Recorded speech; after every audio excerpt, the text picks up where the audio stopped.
Welcome to Bukartika. From the Reels world to the reading world. இன்றைக்கு நாம் பார்க்க இருக்கும் பிளகார்ட் அது ரொம்ப சுவையானது. Reels and fast and speed, books give aim and direction. எவ்வளோ அருமையான வாசகம்.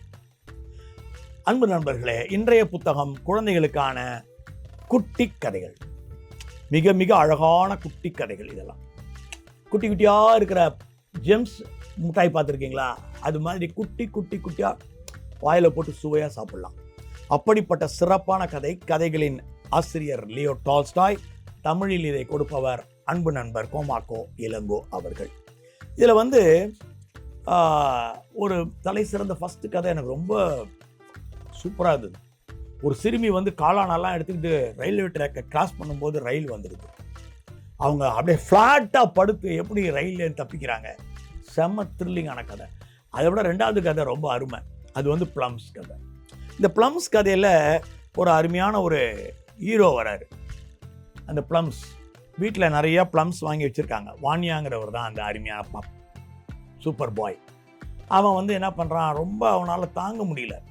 அப்பா அம்மாலாம் அந்த பக்கம் போயிருக்கிற நேரம் பார்த்து டக்குன்னு ப்ளம்ஸ் எடுத்து வாயில் போட்டு எல்லாரும் விருந்துக்கு உட்காடுறாங்க. அப்போ பார்த்தா ஒரு ப்ளம்ஸ் குறையுது. அப்போ அவங்க அப்பா கேட்குறாரு, யார் எடுத்து சாப்பிட்டீங்கன்னு. நாங்கள் யாரும் சாப்பிட்லையே அப்படின்னு வாணியாவே சொல்கிறான். சாப்பிட்டதே அவன் தான். அதுமாதிரி நம்ம அடிக்கடி பண்ணுவோம்ல, வீட்டில் ரொம்ப சுவையாக இருந்தால் என்ன செய்யறது, நாக்கு கேட்குது. அப்போ அவங்க அப்பா என்ன சொல்கிறாரு, ஐயோ அதை ஏன் கேட்குற, கொடுமை. இந்த ப்ளம்ஸை ஃபுல்லாக நீ சாப்பிட்டீன்னு வச்சுக்கோ, வயிற்றுக்குள்ளே போய் அந்த வெதை இருக்குல்ல, நெக்ஸ்ட் டே மார்னிங்கே செத்துருவேங்கிறார்.